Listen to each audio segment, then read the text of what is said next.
Hi everyone. Today we're going to be taking a look at estimating a sum and a difference when adding or subtracting fractions.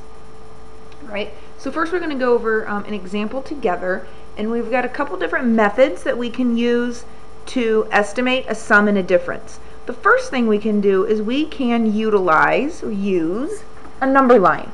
So I've got some number lines up here that are going to help us. The other thing we can do is use this little chart that I have that's going to be kind of about number sense and comparing our numerator and denominator together. So we'll do some examples using both ways. So my question is, I want to know an estimated sum of 3/5 plus 8/9. So 3/5 and 8/9 aren't very common fractions. We don't really hear those a lot. So what we're going to do, remember, when we estimate, we want to make a problem as easy as possible for ourselves. So if I want to estimate, I'm probably going to choose numbers that I can visually understand and are easy for me to add and subtract. So the numbers that we're going to use to estimate, I want to know, are my numbers going to be closest to 0, 1/2, or 1? So that's what we're going to use the number line for. Remember, my problem is I want to know the estimated answer for 3/5 plus 8/9. So let's look at 3/5 first. So I'm going to find 3/5 on my number line. Here's 3/5 right here. 3/5 is really close to 1/2. So I'm going to estimate 3/5 to be close to 1/2. Next thing I want to do is find the number 8/9 on my number line. So here's my number line, and it's broken up into 9 sections to make a whole. So that's a review from last week. And again, I want to know, is it closest to 0, 1/2, or 1? So on my number line, I can see that 8/9 located here. Sorry, I meant to change colors. I can see that 8/9 located here is really close to the number 1. So 8/9 is going to be estimated to 1. So now let's take a look down here, and I have my two rounded numbers of 1/2 plus 1 is equal to 1/2. Okay, so that's how I can use a number line. The other thing I can do is when I'm finding my benchmarks down here, I can compare my numerator and denominator to each other. So my benchmark is going to be a 0 if my numerator compared to my denominator is really small. So I have 1/8. Or let's do 1/9. So 1/9, my numerator is really small compared to my denominator, and see how that's really close to 0. So the more difference there is between the numerator and denominator, we're going to be close to 0. If my numerator is about 1/2 of my denominator, then my benchmark is going to be a half. So 3/8 is really close to 4/8. So 3 is almost half of 8. So my benchmark is going to be 1/2. And the other measurement that I can use is if my denominator and numerator are really, really close to each other, it's going to be close to 1. And that was our example with 8/9.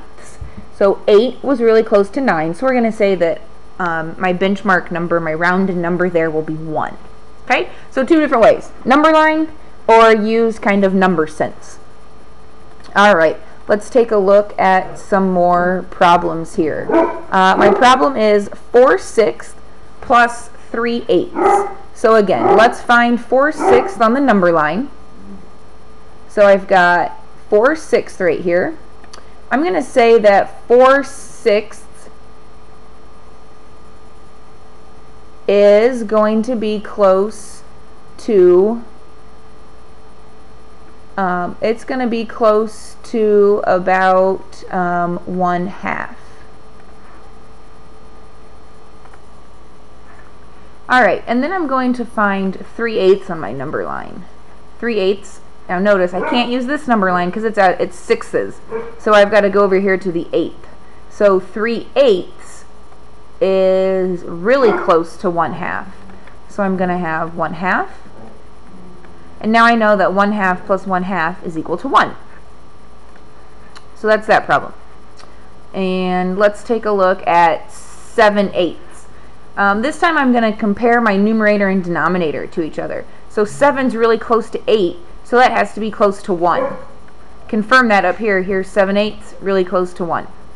5/6, 5 and 6 are again really close to each other, so I'm going to estimate that to be 1. 1 minus 1 is 0.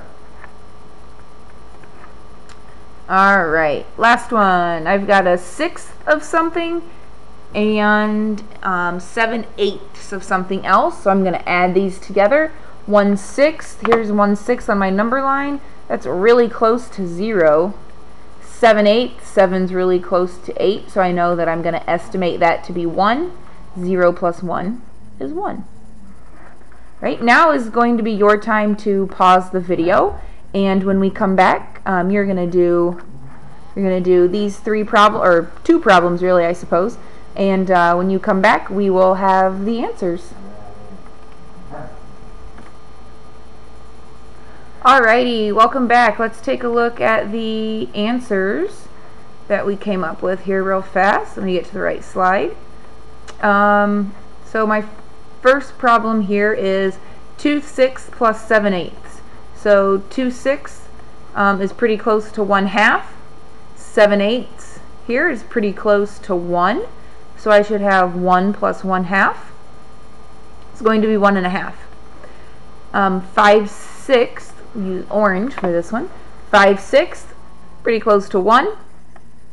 3/8, pretty close to 1/2. So 1 minus 1/2 is 1/2.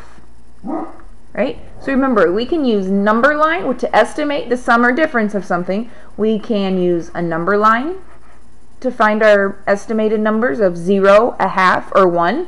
Or we can use number sense and compare our numerators and denominators to each other. Tomorrow we will be working on your bell work slide, and we will see you then.